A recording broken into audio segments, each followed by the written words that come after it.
मेरा जो यहाँ पर पद हुआ आपके पंचायत में, मतलब जो सिवान सदर में मैं जिस पद पे प्रतिनियुक्त की गई हूँ बिहार सरकार द्वारा, वो कानून गो का पद हुआ।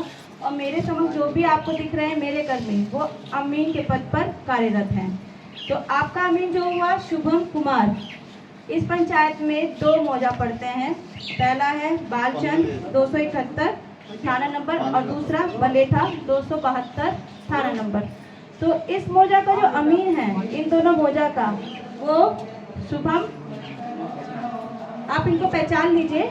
ये जो इन दोनों मौजा में कार्यरत है अमीन के पद पर, ये आगे जो भी कार्य इसमें कार्य किया जाएगा वो शुभम के द्वारा किया जाएगा। आप इनका नाम और मोबाइल नंबर सबसे ऊपर देखिएगा, जो हमारा बैनर लगा है उसके ऊपर इनका लिख दिया गया है। तो पहले हम लोग आपका कार्य बता देते हैं कि ये कार्य क्या है।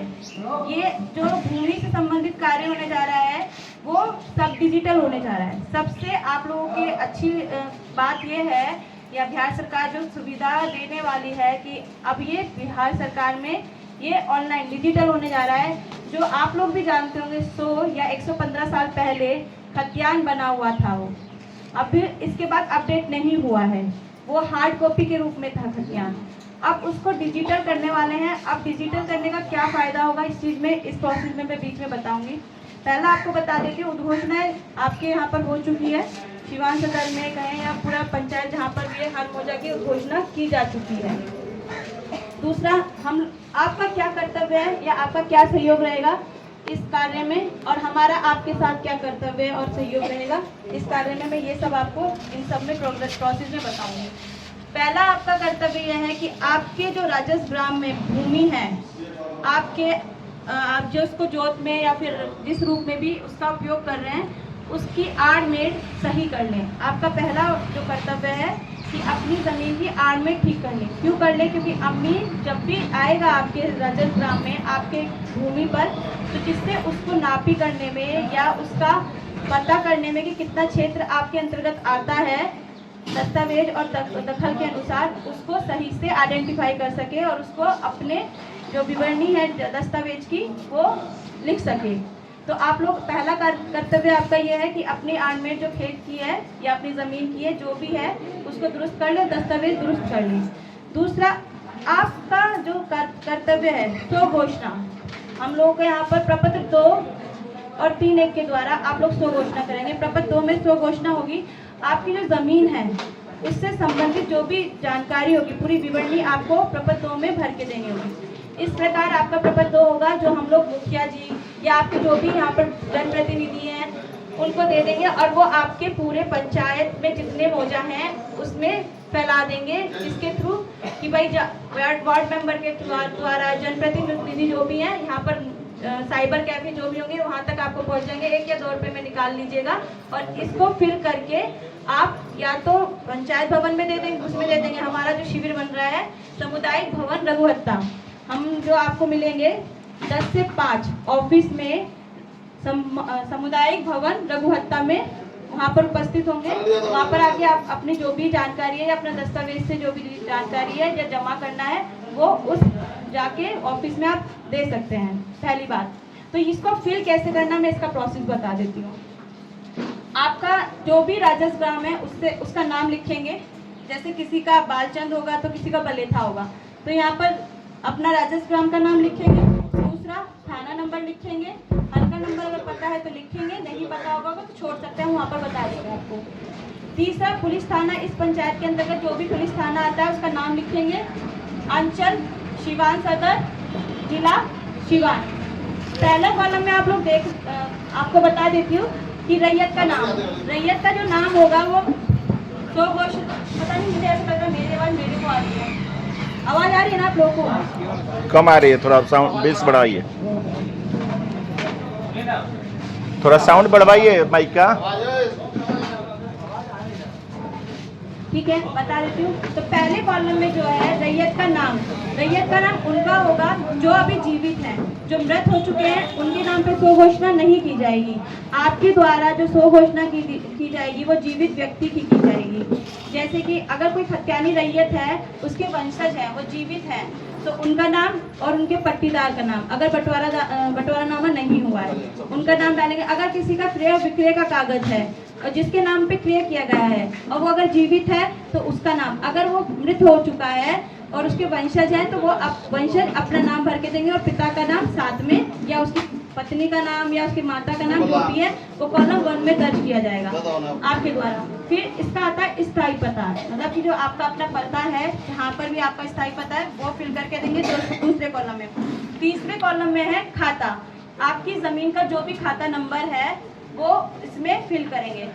फिर आता है चौथे में खेसरा संख्या। हो सकता है किसी के पास खाता 3-4 खाता हो और अलग अलग खेसरा हो, तो वो उसकी अपनी इच्छा है कि एक ही फॉर्म में फिल करके दे दे या अलग अलग में करके दे दे। ये क्वेश्चन भी किया जा रहा है कि मैम एक में फिल कर दे या अलग अलग में।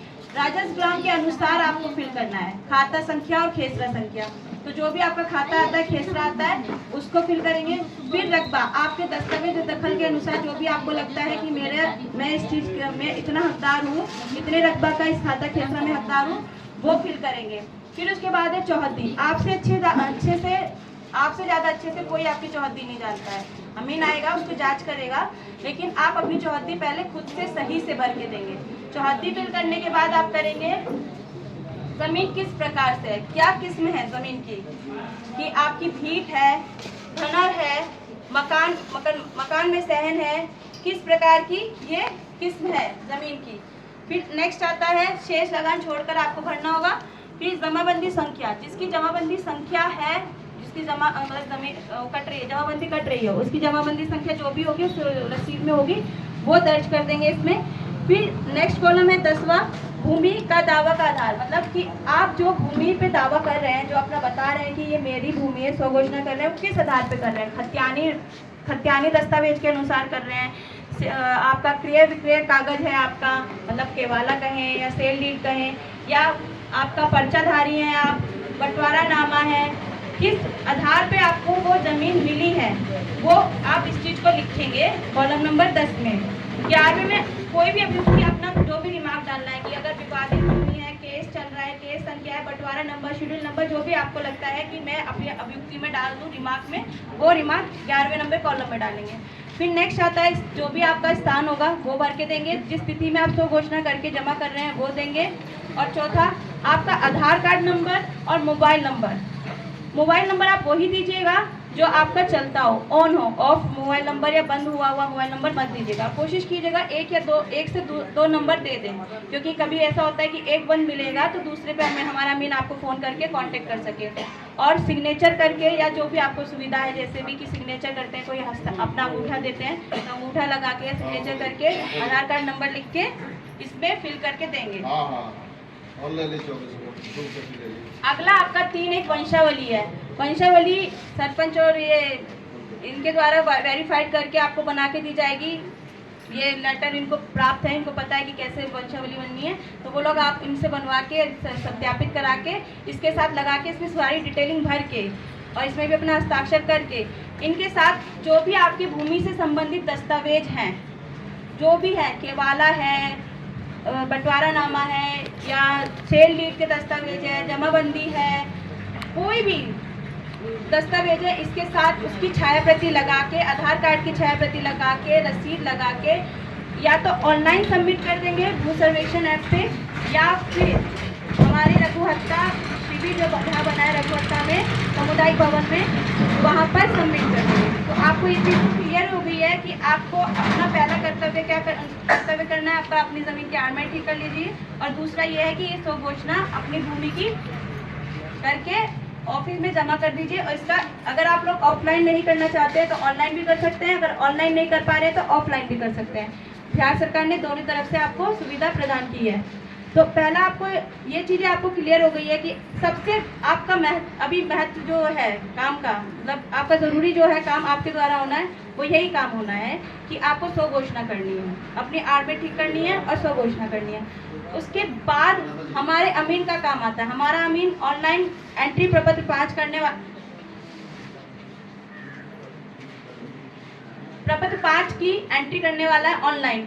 उसके बाद अमीन हमारा आप किश्तवार करने आएगा। अब जो हमने बताए थे ना, आरमेंट ठीक कर लीजिएगा, अब वो उसी से ही किश्तवाड़ कर रहे आएगा। किश्तवाड़ मतलब कि जो आज से खतियान में खाता खेसरा नंबर 1 था, अब वो वर्तमान में हो सकता है उसमें 10 खेसरा बन गए हों। आप लोग भी जानते हो कैसे बन गए होंगे वो, क्योंकि हो सकता है उस खतियान के जो वो थे वंशज थे, उस खेसरा के वंशज थे, वो उसने अलग अलग अपने हिसाब से अपना जोतना बांधना शुरू कर दिया होगा कि भाई हम पट्टीदार ने अपना अपना हिस्सा बना लिया होगा, कुछ ने बेच दिया होगा। तो हो सकता है एक खेसरा का वो 10 खेसरा बन गया, 5 खेसरा बन गया हो या 4 खेसरा बन गया हो। तो उस हिसाब से अमीन जाके किश्तवाड़ करेगा, मैप पे कटिंग करेगा, उसकी खाना पूरी करेगा, उसके बाद याददाश्त लेखन का कार्य करेगा।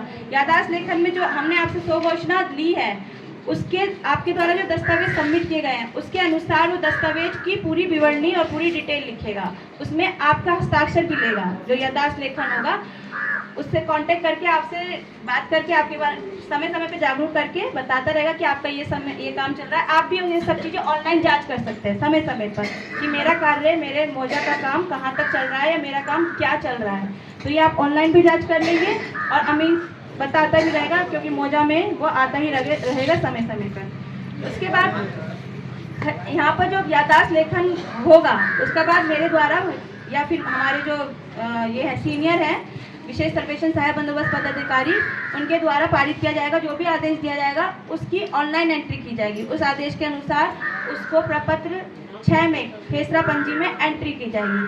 अब यहाँ पर जो प्रपत्र 6 की एंट्री होने के उपरांत प्रपत्र 7 जो आपका इतना काम हुआ है वो आप कैसे जांचेंगे या आपको कैसे पता चलेगा कि ये हमारा काम हो चुका है।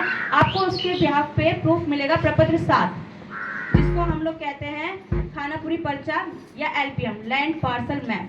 तो वो आपको प्राप्त दिया जाएगा। मौजा में आएंगे ऐसे ही आके एजेंसी द्वारा और अमीन उस पर उपस्थित रहेगा, आपको दे दिया जाएगा। जिसको नहीं मिलेगा वो आपत्ति दर्ज करेगा या फिर जो ये कागज मिलेगा LPM मिलेगा, मान लिया उसमें कोई त्रुटि भी हो सकती है, वैसे होती नहीं है पर हो भी जाती है तो बहुत माइनर होती है और उसको सुधार करने का हम लोग के पास प्रोसेस है। ये प्रोसेस है प्रपत्र 8 में। प्रपत्र 8 में आप लोग आपत्ति करेंगे कि मेरा LPM प्राप्त नहीं हुआ या खानापुरी पर्चा प्राप्त नहीं हुआ, या फिर जो मेरे प्राप्त पर्चा में मेरा नाम में सुधार चाहिए, पिता के नाम में सुधार की आपत्ति कर सकते हैं। रकबा हो सकता है किसी का 4 कट्ठा हो लेकिन उसको 3 कट्ठा ही मिल गया हो, या फिर हो सकता है 6 कट्ठा भी मिल जाए, तो उसका भी रकबा सुधार हेतु भी आप आपत्ति दर्ज कर सकते हैं। तो उसमें आपत्ति दर्ज करेंगे, उसकी सुनवाई की जाएगी। सुनवाई अगर रैयती ज़मीन है तो विशेष सर्वेक्षण कानून के द्वारा की जाएगी। अगर सरकारी भूमि से संबंधित होगी तो मेरे बड़े पदाधिकारी विशेष सर्वेक्षण सहायक बंदोबस्त पदाधिकारी के द्वारा की जाएगी। तो अगर आपकी आपत्ति रहेगी जैसी भी, उसकी रिपोर्ट हम लोग आपको तारीख देंगे, एक प्रपत्र 9 में पावती देंगे और 11 में सूचना देंगे। उसमें आपको तारीख मिलेगी, उसके अनुसार हम अमीन को भी देंगे कि आप अपना जाँच प्रतिवेदन इस केस के अनुसार लगाइए। अमीन अपना जांच प्रतिवेदन लगाएगा, उसका जांच प्रतिवेदन का हम लोग चेक करेंगे। उसको चेक करने के बाद जो भी आदेश, जो भी हम लोग का फैसला रहेगा, आदेश दस्तावेज और आपके दखल के अनुसार जैसा भी देखा जाएगा उसमें एक आदेश दे दिया जाएगा। उसकी सुधार करके अमीन फिर से ऑनलाइन एंट्री में सुधार करेगा। उसके उपरांत ये प्रारूप प्रकाशन होगा, मतलब कि ड्राफ्ट पब्लिकेशन होगा। फिर उसके आपको फिर से एक मौका मिलेगा, मतलब वो जो ड्राफ्ट पब्लिकेशन होगा वो आपके सार्वजनिक स्थल पर चिपका दिया जाएगा मैप के साथ। आपकी पूरा एक डिटेलिंग पूरी कर दी जाएगी कि हर एक रैयत की कि ये आपका ज़मीन है, ये नाम है। अब भी अगर आपकी कोई त्रुटि रह गई है इसमें तो आप इसमें सुधार करा सकते हैं। प्रपत्र 14 में आके आप अपना सुधार कराने का फिर से मौका मिलेगा, जिसमें आपत्ति करेंगे वो उसकी सुनवाई करेंगे विशेष सर्वेक्षण सहायक बंदोबस्त पदाधिकारी। शिविर स्तर पे ही होगा ये अभी तक सुनवाई। फिर उसमें आपको फिर से यही प्रोसेस चलेगा कि अमीन का जांच प्रतिवेदन, आपको तारीख मिलेगी, अमीन का जांच प्रतिवेदन हम प्राप्त करेंगे, उसको जांच करेंगे। आपकी पक्ष जो होगा, आपकी बात जो भी, उसको सुना जाएगा, आपका दस्तावेज जांच किया जाएगा और फिर उसके अनुसार सब चीज़ें देख के जो भी आदेश होगा उसको दिया जाएगा और उसमें सुधार किया जाएगा। फिर सुधार करने के बाद ये सब प्रोसेस ऑनलाइन सब चीज़ आप लोग जांच कर पाएंगे। ऑनलाइन ये जांच कर सकते हैं कि हाँ मेरा सुधार हुआ या नहीं है। इन केस आपको पता है कि यहाँ पर सिवान या बिहार में बहुत से ऐसे लोग हैं जो यहाँ पर नहीं रहते हैं, बाहर अपना चले गए, ज़मीन आज भी उनकी यहाँ पर है। तो उन लोगों के लिए भी प्रावधान दिया है कि हाँ ठीक है, आप लोग ऑनलाइन स्व घोषणा कर सकते हैं, आपत्ति डाल सकते हैं या अपनी भूमि की जानकारी ले सकते हैं कि आपकी भूमि आपके नाम पे चढ़ी है या नहीं।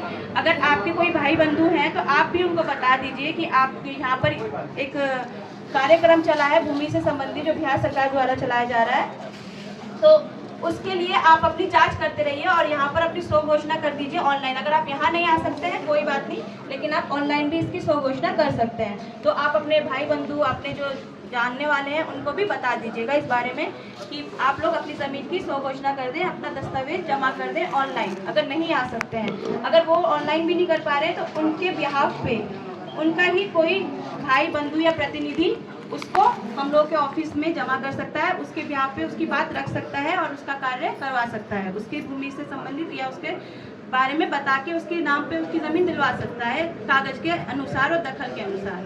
ठीक है, तो यहाँ पर आपका फिर ये सब होने के बाद आप ये जांच कर सकते हैं पैरेलली और हम लोग का ये काम चलता ही रहेगा। प्रपत्र 18 का में लगान निर्धारित हो जाएगा।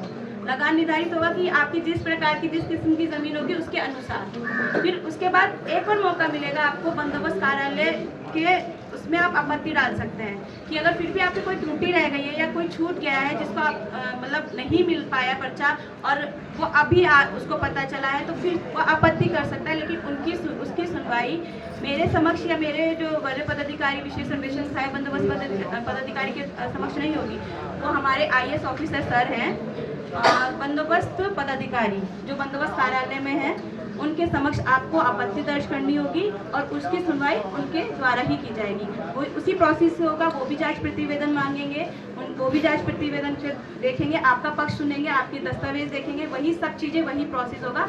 आपको इन सब चीज़ों में 3 बार मौका मिलेगा जिला स्तर से कि आप अपना भूमि से संबंधित जो भी चीज़ें हैं अपना पक्ष रखें, अपना कार्य करा सकें। तो ये होने के बाद आपका अंतिम प्रारूप प्रकाशन हो जाएगा, मतलब आपका खतियान बन जाएगा और डिजिटल बन जाएगा। आप ये सब चीज़ ऑनलाइन भी जांच कर सकते हैं। तो यही था हम लोग का आज का उद्देश्य, ये था कि आपको बताने के लिए आए हैं कि आपके बिहार में या आपके ज़िला में भूमि से संबंधित ये जो प्रोग्राम चल रहा है बिहार सरकार द्वारा, जो इतनी बड़ी मुहिम कार्यक्रम या योजना चलाई गई है, इसके लिए आपको जागरूक करने आए हैं कि आप लोग अपना ज़मीन को अपडेट करा लें और किस तरह से करा लें वो सब मैंने आपको जानकारी दे दी है। स्व घोषणा करके अपना समय समय पर जो भी आपको त्रुटि लगती है उसमें सुधार करके अपडेट करा लें। उससे फ़ायदा क्या होगा ना, जो आपकी पहला खतियान था, पता है आपको ये चीज़ की पहला खतियान जो था जिनके नाम पे था आज भी उन्हीं के नाम पर है, उनके वंशज या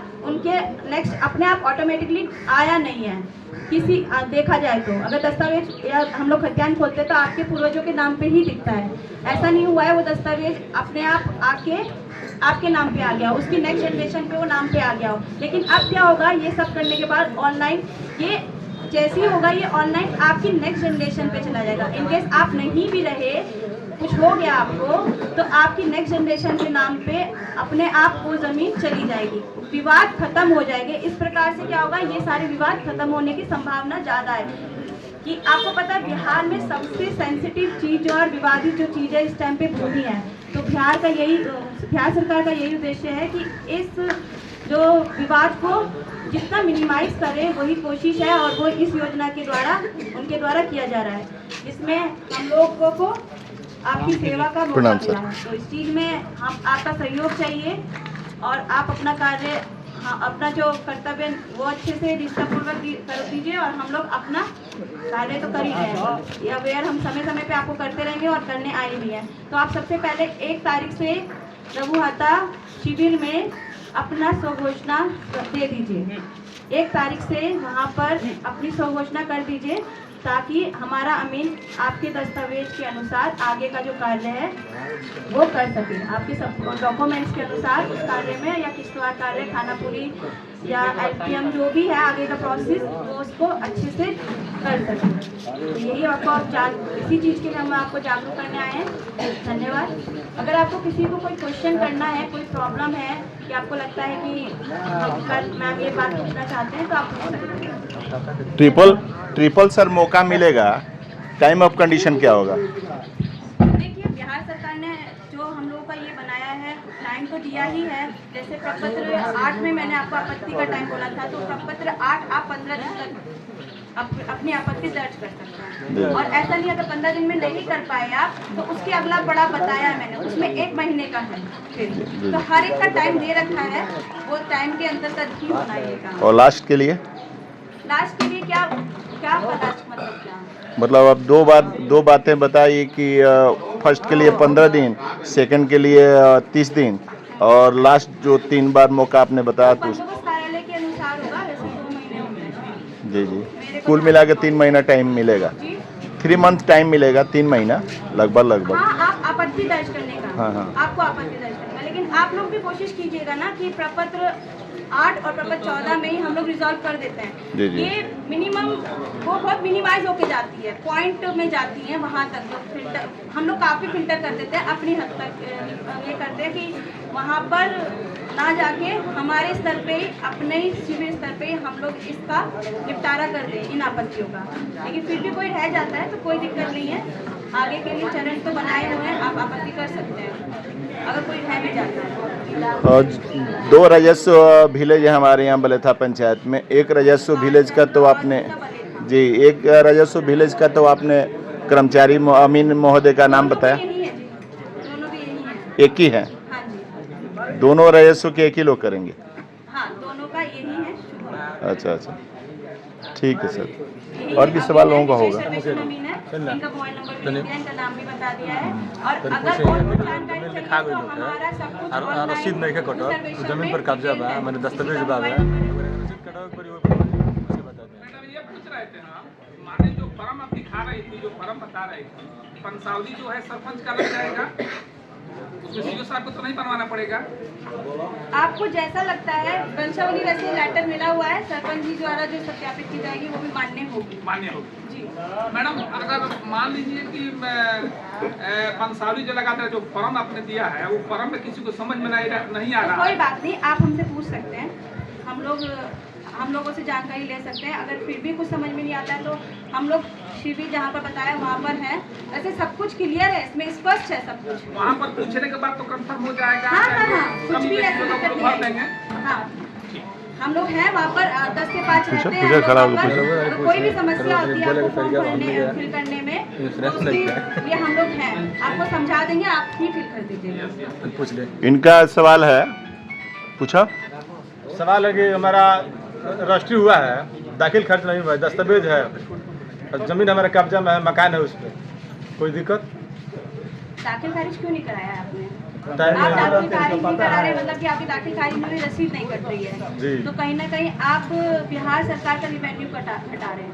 नहीं, दाखिल खर्च हम कराते हैं, उसका टैक्स देते हैं। हाँ। उसी के नाम पर, जिसका नाम पर पहले है उसी के नाम पर टैक्स देते हैं, हर साल कटाते हैं। हमारे फूफा के नाम पर जमीन है, हमको रसीद कटे तो दाखिल खारिज उनके नाम पर कट रहा है। जब दाखिल खारिज हो जाता है नहीं, उनके नाम पर कट रहा है, हमारे नाम से हुआ है तभी दाखिल अपडेट खर्च करा नहीं। लीजिए, कोई बात नहीं, और नहीं करेंगे तो इसमें नहीं होगा। उनके नाम पे भी दे सकते हैं, अगर अपडेट करा सकते हैं तो अपडेट करा लीजिए। जैसे कि नहीं, अपडेट कराएंगे जो हम, सेल्डेड हो है, जाएगा। जो सेल्डेड है उसके अकॉर्डिंग आप करेंगे ये सर्वे की, आप जमाबंदी और दाखिल खारिज के लिए वेट करेंगे। ऐसा नहीं है, दस्तावेज को देखकर, दस्तावेज को हम लोग जांचेंगे कि दस्तावेज वो वैलिड है दस्तावेज आपका? क्या है। और ऐसा भी होगा ना कि एक जमीन पे हमें दो व्यक्ति एक ही जमीन पे हमें अलग अलग दस्तावेज है, तो उसको हम लोग जांचेंगे। ऐसे ही हम लोग नहीं, वो ऐसा उसमें बात नहीं है। यहाँ पर बिहार सरकार ने हम लोग को अगर प्रतिनिधित्व किया है तो इससे पहले हम लोग को डॉक्यूमेंट्स दिए बहुत, मतलब हमारा बैकबोन बनाई है कि आप लोग दस्तावेज को जांच करके ही किसी के नाम पे दीजिएगा। जी, जी। ऐसे ही हम किसी को नहीं दे सकते, जी, जी। दस्तावेज की जांच की जाएगी। ठीक, कोई बात वो काफ़ी सपोर्टिंग डॉक्यूमेंट दिए, खतियान दिया है, पंजी 2 है, और जो भी आप जितने भी बोल रहे हैं उसको हम लोग मिलान करेंगे। मिलान करते हुए हम लोग को ये काम करना है। हम लोग आपका एक ही डॉक्यूमेंट पे काम नहीं करेंगे, हम लोग को मिलान करना है। ये बीच में हम लोग का मिलान करने का काम है। मैडम एक बात मुझे और पूछना है। दखल अगर आप दिखा रहे हैं तो उसका दस्तावेज देखिए, दस्तावेज है। उसका मिलान करेंगे कि कहाँ से किस आधार पे आपको ये दस्तावेज मतलब की जमीन मिली है। मैडम एक बात पूछना है कि जो जमीन बंटवारा नहीं हुआ, दादा परदादा के नाम से आज तक वही चल रहा है, अभी तक बंटवारा नहीं हुआ, तो उसका कैसे व्यवस्था होगा? देखिए, अगर आप बंटवारानामा करवा सकते हैं तो करा लीजिए, अगर आप सहमत हैं। हम वरना हम लोग तो संयुक्त खाते सामने वाला सहमत नहीं है, सामने वाला देखिए, वो नहीं आपका है। अपना घरेलू बात है, उसमें मैं इंटरफेयर नहीं कर सकती। लेकिन अगर नहीं हो पाता है तो हम लोग को इंस्ट्रक्शन नहीं है कि हम लोग संयुक्त खाता ही खोल सकते हैं। जो जमीन संयुक्त है, जैसे ये प्लॉट ये जोत रहे हैं, ये प्लॉट हम जोत रहे हैं, ये प्लॉट वो जोत रहे हैं, ये प्लॉट हम जोत रहे हैं, अपनी सहमति से आप प्लॉट जोत रहे हाँ, हैं, जोत तो रहे हैं। उसके अनुसार आप दस्तावेज में बंटवारानामा करके दे वो दीजिए। हिस्सा बराबर है, वो हिस्सा बराबर है। ठीक है, दस्तावेज में लिख के दे दीजिए, बंटवारानामा दे दीजिए। हम लोग आपके दस्तावेज के अनुसार वो आपके नाम पे दे देंगे। अगर आप बंटवारानामा नहीं दे पा रहे हैं तो हम लोग संयुक्त खाता ही खोल पाएंगे। तो फिर रह जाएगा। हाँ, लेकिन आप अगर आपको अलग करवाना है तो आप बंटवारानामा दे दीजिए, बंटवारानामा के अनुसार आपका वो करा देंगे, खाता खोल देंगे। तो बताइए मेरा अभी बंटवारानामा कहाँ से अप्रूवल कराना पड़ेगा? देखिए, बंटवारानामा कोर्ट से तो संभव है नहीं अभी। समय नहीं है, लेकिन ये आपको मिला पंचायत से मानिएगा आप? हाँ, इन सबसे आप करा सकते हैं, जी। वो भी मान्य है। ठीक है सर। और एक लोग हैं शीर्ष पर, जैसे 3 भाइयों के नाम से लिखा गया है दस्तावेज, और जो एक पर है शीर्ष पर जो है उसी के नाम से जमाबंदी चलती है, और बाकी दस्तावेज में तीनों भाइयों का नाम है। तो ठीक है, उनको वो दस्तावेज में है, और उन्होंने अगर बेचा नहीं है, बचे हुए 2 लोगों ने अपनी हिस्सा नहीं बेचा है, तो तीनों के नाम पे उनको बोलिए कि अपने नाम पे भी अपडेट करा ले, तीनों मिलकर एक ही रसीद पे अपडेट करा ले। ऐसा भी होता है कि एक ही रसीद पे तीनों का नाम होता है, अपडेट करा ले। तो नहीं करा पाते तो सहमति के साथ उन तीनों के नाम पे खुल जाएगा, अगर कोई विवाद नहीं है तो। अपना अपना दखल दिखा रहे हैं जी जी, तो हाँ, ठीक, धन्यवाद। शांतिपूर्ण जो दखल है जमीन तो। 2 पक्षों के विवाद में चल रहा है, वह जमीन फ्री पड़ा हुआ है, फर्टी पड़ा हुआ है, और वो विचाराधीन है कोर्ट में, उसका क्या होगा? उसका क्या वो जो निराकरण है? कोर्ट का जो डिसीजन होगा वही हम लोग के लिए मान्य होगा। हम कोर्ट से बढ़कर नहीं हैं। हम लोगों का जो कोर्ट से बढ़कर जमीन को हम भी दावा करेंगे, कोर्ट- वो पक्ष भी दावा करेंगे। माननीय कोर्ट का जो भी डिसीजन होगा उसके ऊपर वही मान्य होगा। रिमार्क में उसको लिखा जाएगा। हाँ, आपको मैंने ये चीज़ बताया भी थी। जी, जब प्रकट 2 में बताया था, रिमार्क में आप डाल सकते हो। पेंडिंग रखा जाएगा। नहीं, रिमार्क में डाल दिया जाएगा, अभियुक्ति में डाल दिया जाएगा वो विचाराधीन में चला जाएगा, वो कोर्ट उसमें लिख दिया जाएगा कि जो भी आदेश होगा कोर्ट का होगा वो मान्य होगा। उसका टाइम ऑफ ड्यूरेशन नहीं ना है, किस चीज़ का टाइम मैंने कोर्ट का डिसीजन का। जब भी उनका जो भी डिसीजन आएगा वो देता है तो फिर ये हाँ, तो वो चीज़ उस पे हम लोगों का कोई डिसीजन नहीं रहेगा, उस पे हम लोगों का कोई डिसीजन। ठीक है, धन्यवाद। जमीन हम खरीदे हैं, साउंड बंद करा दिया जाए या कंप्यूटर कराया जाए, डिस्टर्ब कर रहा है। क्या बोले? बोले था कि दामबंदी संख्या 31 कुछ चढ़ा है कंप्यूटर पर, और जो रिक्त और कुछ से रिक्त रह गया है। जैसे हमारा 32 से कुछ आगे है, दामबंदी में चढ़ा है, रस्सी हम करा दें। देखिए, ये मेरे स्तर से नहीं कार्य है, ये सीओ मैम या सीओ सर जो भी वहाँ पर अभी उपस्थित हैं उनके में आप आवेदन डाल दीजिए। वहाँ पर जो भी उसमें त्रुटियाँ उसके सुधार हेतु तो आवेदन डाल दीजिए, वो सुधार कर देंगे जहाँ पर जो उनको सही लगेगा। वो मेरे कार्य क्षेत्र के अंतर्गत नहीं आता। मैडम मेरा जमाबंदी छूट गया था, 2 साल से हम दौड़ रहे हैं मैडम, 2 साल से दौड़े, मेरा जमाबंदी ऑनलाइन चलाने के लिए छूट गया था। अब पैसे बता रही हैं कि मालूम पड़ेगा हम आवेदन देंगे तुरंत मेरा हो जाएगा, लेकिन हम 2 साल से दौड़ रहे हैं, 2022 से ऑनलाइन कर। मेरी बात को सुना जाए, मेरी बात को सुना जाए, मेरी बात को सुना जाए। मेरा लिखाया हुआ जमीन है, मेरे नाम से है, वो जमाबंदी छूट गया चढ़ाने में, वो चाहे चढ़ाया नहीं पैसा के लिए जैसे के लिए, इतना हम दौड़ लगा दिए हैं, इतना दौड़ लगा दिए हैं कि पूछिए मत, अब तभी अभी तक नहीं हुआ है। ठीक है, आपका उसके जो लिए हम क्या दस्तावेज है करें पहले वो तो लगा के दीजिए। आपको लगता है कि जमाबंदी नहीं है, आपका जो दस्तावेज है मेरा करंट रसीद कट रहा है, तो 21 तो तक हो कटा रखा है ना आपका। ताकि 2006 में हुआ है। हाँ, तो बस उतना तो लगा के दीजिए। आपका दखल देखेगा, शांतिपूर्ण दखल है आपका जमीन पे, हमें कोई दिक्कत नहीं है। आप इतना अपना जमीन का जो भी दस्तावेज है उसको सही कराते रहिए। तो वो क्या नाम है कि जमाबंदी कंपलसरी नहीं है? नहीं, ऐसा नहीं है, कंपलसरी नहीं है, लेकिन हम लोग ये नहीं कह सकते कि आपकी जमाबंदी नहीं है। और पता चल रहा है काफ़ी सालों से आपकी ज़मीन आपके नाम पे है और शांतिपूर्ण तक है, तो वो टर्म एंड कंडीशंस हैं, उसके अनुसार हम उस पर कॉम्प्रोमाइज हो सकता है। विचार किया जा सकता जी जी है टर्म एंड कंडीशंस को देखते हुए। जी। ठीक है, और किसी का कोई सवाल हो? ऑनलाइन नहीं चढ़ा उसका मतलब कोई दिक्कत नहीं है। रसीदों और प्लॉट सुधार नंबर होता है, गलती से ऐसा बता नहीं दें। है। आप अंचल कार्यालय से सुधार होगा। जब इतना बड़ा होगा। कार्यक्रम चल ही रहा है तो भूमि से संबंधित जो भी कार्य है उसमें सुधार होने का जल्दी प्रोसेस है। आप आवेदन मैडम दीजिए। बहुत सही बताया। मैडम, यदि कार्यालय के द्वारा जो गलती की गई है, मान ली किसी का जमाबंदी नंबर सही नहीं चढ़ा, उसके संबंध में आपकी तरफ से क्या निर्देश? देखिए उस चीज में मैंने बोला ना वो मेरे कार्य क्षेत्र के अंतर्गत नहीं है। जो तो मेरे क्षेत्र कार्य में क्षेत्र अंचल के अंतर्गत आता कार्यालय है मैं उसमें अंचल अधिकारी के अंतर्गत लेकिन आता है। मेरे कार्य क्षेत्र के अंतर्गत नहीं आता है। चौवा बंद ना कर दो भैया, बंद कर दो। एक्शन में बंद करवाइए ना। वो अंचलाधिकारी के ठीक है, द्वारा पला कबा। उसको सुधारा जाएगा। आवेदन डालिए, क्यों नहीं सुधारा जाएगा? सुधारा जाएगा, आवेदन तो डालिए आप। लेकिन उल्लंघन कार्यालय के लोग दौड़ा देते हैं। देखिए मैंने अपना बताया ना कि अगर हमसे कोई त्रुटि होती है तो हमारे पास है प्रोसेस कि हम लोग सुधारेंगे। उनके अधिकारियों पास के भी द्वारा कुछ जो ऐसा त्रुटि हुई होगा। है तो कार्यालय की न कमी है। तो ऐसे मैंने बताया अगर त्रुटि होती है तो हमारी कुछ कमी रही होगी या कुछ आपकी कमी रही होगी, तभी त्रुटि होती है ना। तो उसका सुधार करने का भी एक प्रोसेस होता है। नहीं, तो काश्तकार होगा की तरफ से process, आप त्रुटि नहीं, उसको- काश्तकार उस चीज़ कौन में मैं- माने? सर देखिए उस चीज में मैं कमिट नहीं कर सकती क्योंकि वो मैं अपने कार्य क्षेत्र को ही जानती हूँ और जानती भी हूँ और कर भी सकती हूँ काम को, तो मैं उसी पे काम करूँगी। मैं दूसरे के कार्य में कोई भी इंटरफेयर नहीं कर सकती, ना कमिट कर सकती। अन्य चीज के संबंध में मैं विशेष आपको जानकारी या कमिट लेना हो करके तो हम और लोग आप परेशान हो अंचल जाओ, अधिकारी से तो कमिट ले कर सकते हैं। यानी विशेष जानकारी अंचल कार्यालय से भी ले सकते हैं।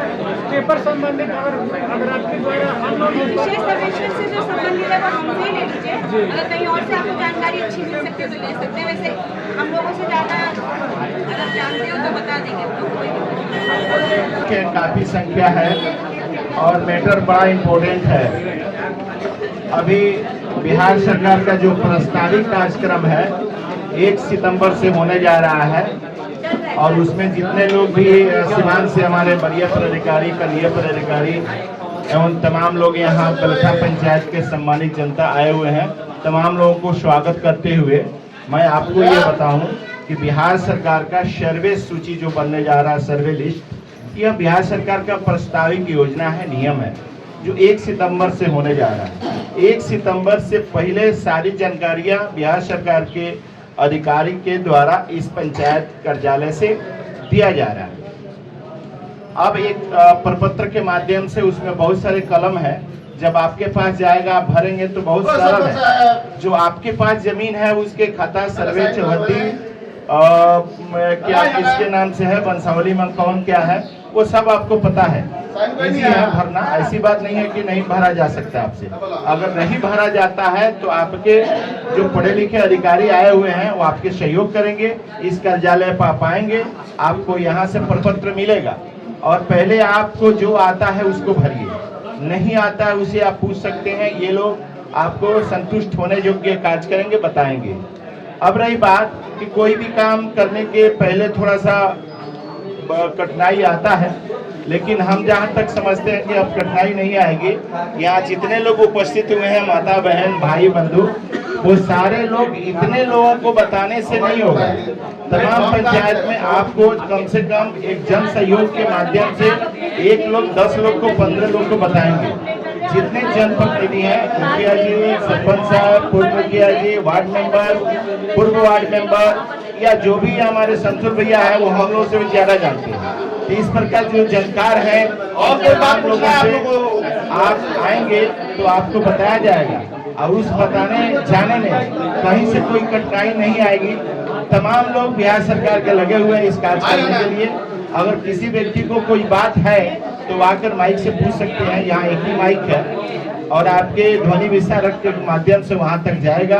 मेरे समझ में जो आया मैंने आपको बताया, आपके लिए बहुत बहुत धन्यवाद। बाकी मौजूदा मुखिया जी आपको बताएंगे, विशेष जानकारी रखते हैं और आपको बताने का भी काम करेंगे।